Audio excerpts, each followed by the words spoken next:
Welcome to Meet Your Neighbor, the podcast that highlights the people and stories that make Westbrook Village a truly exceptional community. I'm your host, Steve Marilla, local realtor, neighbor, and proud member of this vibrant community. Each episode, we sit down with residents to learn about their careers, life experiences, and what brought them to Westbrook Village. It's a chance to connect, share, and celebrate the unique journeys that shape our neighborhood. Thanks for tuning in. And now, let's meet your neighbor. This week on Meet Your Neighbor, I sit down with Lynette Jones-Baucke, a lifelong learner, problem solver, and one of the most active leaders here in Westbrook Village. Lynette grew up in a small town of Klamath Falls, Oregon, where her curiosity showed up early. If she wanted to understand something, she didn't wait for answers. She headed straight to the local library, checked out every book she could find, and taught herself about that subject. That hunger for knowledge led her into nursing, where she quickly began to notice gaps and shortcomings in the healthcare system. Rather than accept the status quo, Lynette kept learning, continuing her education, and always leaning into the inner drive to solve problems and make things better. Today, Lynette brings that same energy and leadership to Westbrook Village, where she's deeply involved in the community and currently serves as president of the Westbrook Village Pickleball Club, a role that keeps her busy and connected to a lot of great people. I do this podcast to give back to the community and share the incredible stories of the people who live here. Real estate is how I support this work. So if you or someone you know has questions about buying or selling in Westbrook Village, I'm happy to help. And if you're listening to this and thinking, hey, I've got a story too, I'd love to hear from you. This podcast is about neighbors meeting neighbors. So please reach out and maybe you'll be sitting in the podcast chair next. Thank you very much. And now let's meet your neighbor. Hello, Lynette. Hello, Steve. How are you? Groovy. Groovy. All right. So we're here doing our little interview, and I really appreciate you coming in. Where would you like to start? You want to start with your life journey, your background? I will start wherever you want, Lynette. I think it will make more sense if I talk about my life's journey first. Yeah, let's do that. Okay. So my life's journey is a circuitous path, but that's because I'm always looking to solve problems. I like to solve problems that are considered difficult or impossible to solve. I especially like solving problems that require out-of-the-box solutions and getting groups to work together that typically don't work together because of rules or regulations or cultural differences.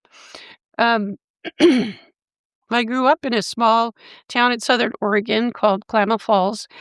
And as I said, I love to learn new things. So whenever I wanted to learn about something, I went to the little local library and checked out a stack of books on the topic and read them thoroughly. And I was a good student. So my father told me if I became either a nurse or a teacher, he would send me to college. That's Really? Pretty typical of the choices we had in those days. Yeah.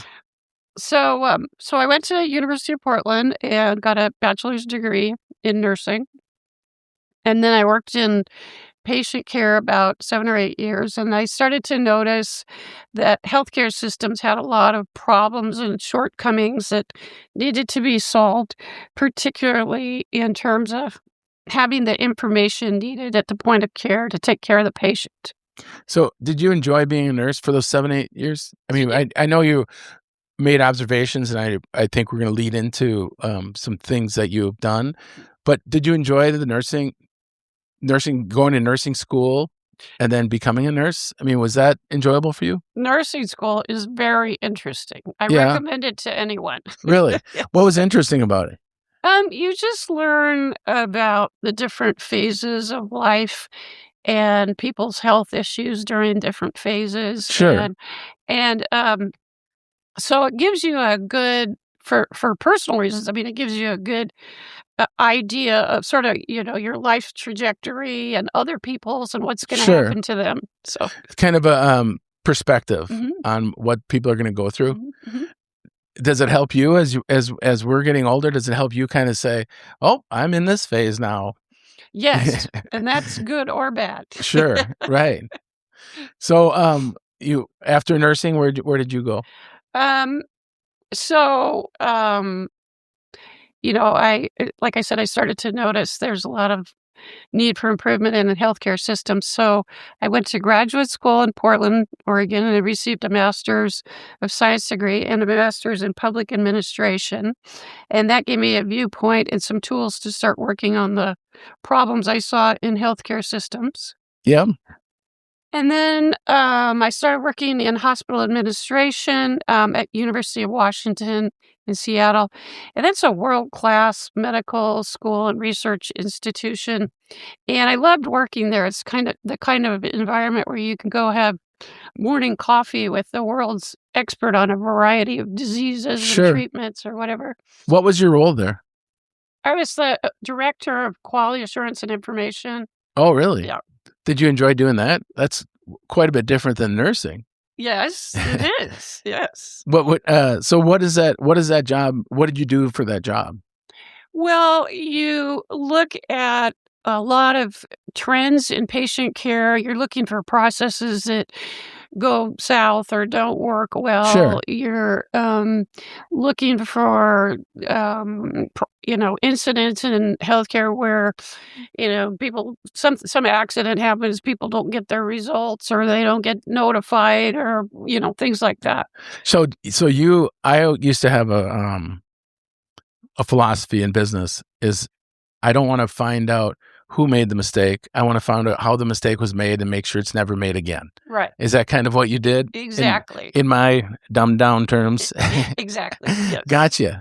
And you enjoyed that? Yes. Yeah. Mm-hmm. Nice. What else you got? I like this interview. I like that you are prepared, and we're gonna go back and forth and hear all about your life. I love it. Okay. Yeah. So anyway, to be effective around all these very smart people, I needed to speak their language, I felt. So I entered the PhD program at U of W. And my major was community health, clinical informatics, which is a combination of healthcare, computer science, statistics, and epidemiology. And that was in the late 1990s. Huh. Before technology, well, around the time when, personal computers and so forth started to get introduced. Right. So for my PhD dissertation, I studied the work and information flow of clinicians that use different technologies and whether it slowed or enhanced patient care. And this was before the iPhone was invented. Oh, sure. Of course. Yeah. And then I used the findings from my dissertation and I wrote an SBIR grant to get seed capital to start a technology company that provided information to clinicians at the point of care. And then running a for-profit business was a little out of my wheelhouse, especially on the financial side. So I went to night school. I got an MBA at U of W.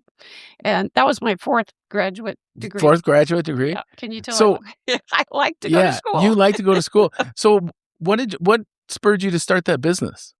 What was the motivation there? Well, like I said, I like to study these systems problems. Yeah. So you thought you could do it better. And I thought, okay, I'm going to develop some kind of answers to improve things. Sure. So, but it was but you didn't. Did you enjoy running the business?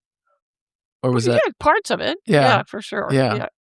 And over time, I raised several million in venture capital. Not just me, but my whole team, and we grew the company for quite a few years. And it was an exciting time with with all businesses that are funded with venture capital. Eventually, the investors want their ROI. So return on investment. Yep, on investment. So it was time for me to move on. And I learned a lot about leadership through my journey. And I think I don't think textbooks teach it very well. Sure. I think it comes down to, and this comes from, the nursing background and the phases of life I was just talking about. I think all people want to be liked and accepted by others.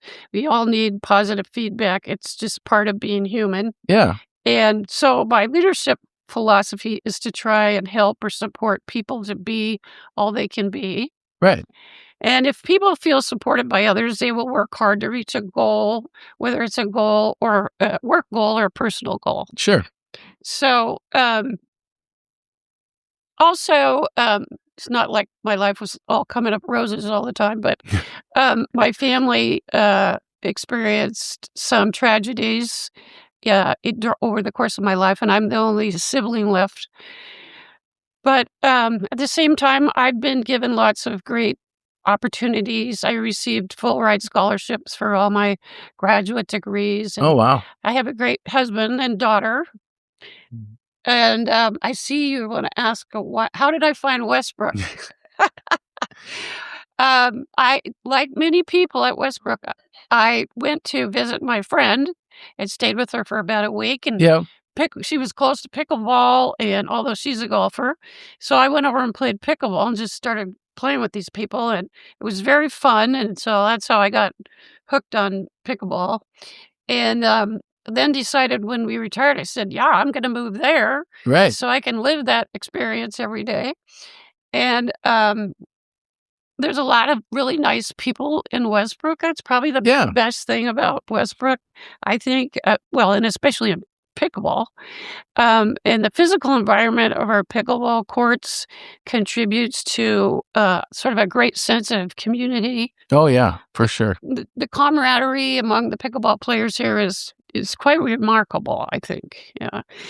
And so that's why I stepped up to take the club president's job, because I just wanted to keep this good thing going. Yeah. How do you like being president? I mean, it can be tough because I know HOA board members like Bruce Garrison, and they go to the pickleball courts and they're completely badgered with questions and what's going on, and I feel like there's sometimes a lack of respect for your privacy, or that you're going there to play pickleball. Is that true, or do you feel like do you do?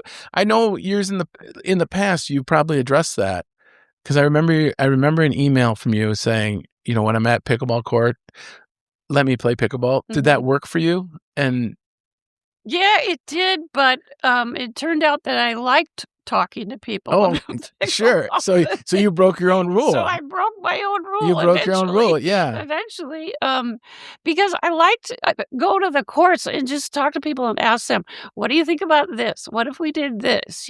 How do you feel about this? So it's kind of like my office. Right. And so you still enjoy being president? Because I know typically those volunteer positions run their course, but it sounds like you kind of enjoy it still. Most days. Yeah. Most days. And we need someone. We need someone to do what's best for the group and to represent us. So I really appreciate that. That's something that I'm not going to do. I can see myself getting frustrated, or, and maybe not, but I try and be as happy as I can all the time. So, conflict resolution, keep going back to your nursing. To my basics, like, help people be all they want to be, figure out what they want, what are they thinking, and see if you can help them with that. Yeah. So let's go back to the very beginning of where did you grow up? Klamath Falls, Oregon. And how did you like it there? That's a beautiful area, though. I've been through there. Yeah. It was a beautiful area. It was, you could just, go out your front door as a kid and be gone all day and hiking and doing things. And it was fun in that regard. Yeah. Did you play any tennis or anything back then? No, I was a swimmer. And swimmer? I was a swimmer in high school too. Oh, okay. Yeah. What distance? It wasn't distance, so it was competitive race swimming. Okay. Yeah. Oh, wow. Yeah. Nice. Yeah. Do you still swim? Yep. I know your husband started swimming, and he didn't start swimming till later in life, didn't he? Right, because I made him go to swim team with me. Oh, did you? Oh, there you go. Yeah. So do you swim here at all? Yes, I swim at Westbrook Lakes Pool. Okay, the Westbrook. Okay, that's why I don't see you. Actually, I should say it's a terrible experience because I don't want people. You don't want more people there, yeah. We have quite a few people getting into swimming, and I love seeing it, but there's times when nobody's there, but everybody seems to want to swim their laps at the same time. I don't know what the deal is with that. But yeah, I don't, swimming is a hard sport. You got to be able to float. And I can float, but it's the coordination of your legs, arms, and hands moving and doing different things that really make it difficult for someone like me. And while you're grasping for air. Yeah. And while you're trying to glide through the water, which I have a major issue with. So how do you split your time from Arizona and Washington? 6 here and 6 there, roughly. Just pretty much? Yeah.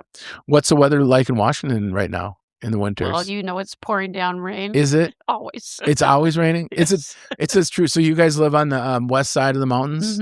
Closer to Seattle? In Bellevue. Okay. Yep. How do you like living there? It's nice. Yeah. And Bellevue, I think is that's a pretty nice neighborhood. So that helps. And we have our own pickleball courts right at the end of our street. Oh, really? Yeah. So do you get to play pickleball much when you're there? Oh, yeah, in the summer, yeah. Every day. Every day? Are there pretty competitive people there? Now there are. There weren't at first, but now there are. Yeah. Do you I had some friends come down last week from Minnesota, and we were playing in the Veterans Jamboree. And I said, well, I have to rate you. So what's your rating? And they go, well, we played with some 4.0s the other day. And I'm like, I'll put you down as 3.5. And they weren't even 2.5s probably. And it's just funny on Minnesota 4.0s versus Arizona 4.0s. I mean, there are some great pickleball players here. And there's at every level, there's great shots and great play. Yep. I'm always amazed when I go in the morning and play with, some people that are not moving as fast as they used to, but they still hit shots. I mean, that's what's great about how does pickleball fit into your nursing sections of life? Because I feel like pickleball is kind of throwing a screwball into what you expect your life to be. Why is that? Well, because people are starting new sports that are active at 70 years old. Right. And I don't think when we looked at life and our life expectancy that we said, yep, at 70 you're going to start a new sport and you're going to be super competitive and you're going to be addicted to it and play it 3 hours a day. Don't you think that's a little... It's a whole phenomena unto itself. It is. I mean, I think it's changing the definition of aging and the possibilities that you can experience as you're aging. So it's funny because it's kind of a simple game, but it's having a huge impact on people. Yeah, and what I love about it is the first time you pick up a paddle, it's fun. And then it's fun when you become a 4.0. You see at every level, and not like, because that's not the way it is with golf. And that's not the way it's like with swimming, because you're trying not to drown when you first start to swim. Yeah. But at pickleball, you hit that ball and something gets triggered in your mind. I don't know what that is. And I think a big part of it is it's very much a social game. Yeah. There's time enough to talk to people between games and get to know them a little bit. The games go pretty fast, and there's always fun surprises that come up. So I think that's another aspect that makes it more popular than other sports. I do too. And I'd never thought about it, but when you said social aspect, yes, we can talk, but you're talking to 3 different people because you can switch. You're constantly changing who you're playing against and who you're playing with. Yep. So it makes for some good camaraderie for sure. Yeah. Is that your favorite sport right now? Yes. Did you ever golf? Yes. Do you enjoy golf? Well, my father was a scratch golfer, but oh, really? Over the course of my childhood and adolescence, we came to the conclusion that it's not genetic. Okay. I love your analytical answers. I mean, you just have an analytical mind, don't you? Yeah. So what do you so you come down here 6 months out of the year, 6 months back. Do your children come visit your daughter? My daughter does, yes. Oh, okay. She lives far away, though. She lives in Europe. Oh, does she? Oh, really? She married a Dutchman. Oh, and how long has she been married? 5 years. So 5 years she's been over to Europe? Oh, is that hard on you? I bet. Yeah. Doggone it. Those kids, you can't, it's not like you can move closer. Yeah. Well, Maybe it should come on back. Maybe they'll move here someday. Maybe we'll move there. Maybe. Well, we never know. Well, we don't want to lose you as president. Oh, jeez. Come on. We need you here in Westbrook. I'm done with my president's job in 10 months, 4 days, 10 hours, and 3 minutes. What? I'm going to reelect you. Yeah, it's I love when you come to the courts, and I love the little check-in desk you put in there for us. I see that gets used quite a bit. Yeah. Do you have any big plans for our club, our pickleball club, as long as we're talking to the president? Oh, you have to ask that question. This is the F question, the fence. Oh, the fence. Yeah, that's our big battle right now. And, they're going to vote on it in a few days, and would they be in the board? Yeah. HOA board. I think it's going to be a tough day if it gets voted in. Yeah. I think, like I said, the pickleball courts are like a whole social entity unto itself. And, right. It's where people go to just sit and chat with other people, or just to visit, or, they take their dogs. It's a meeting place. And I think having it walled off is going to be very hard on people emotionally, frankly. Yeah. And do you see their side? Do they have a good argument? Ooh, you're going to get me in trouble, aren't you? No, I don't want to get you in trouble, but I don't really have a horse in the race. I agree with you. And if there's a liability issue, then I can understand that too. And I'm not on the board, and I'm not the president of the pickleball club. So I consider that, I didn't step up, so I don't really have a vote in it. So, but yeah, I don't know that they prove that there's liability issues. You're correct. Yeah. We have not seen proof of that. Yeah. We've been asking for a year and haven't gotten anything. Yeah. So, well, I hope the vote goes your way.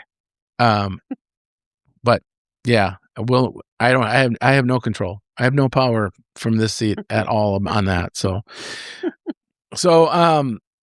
all right. Well, and is there anything else you want to share? What else you got, kid? I know you've had it.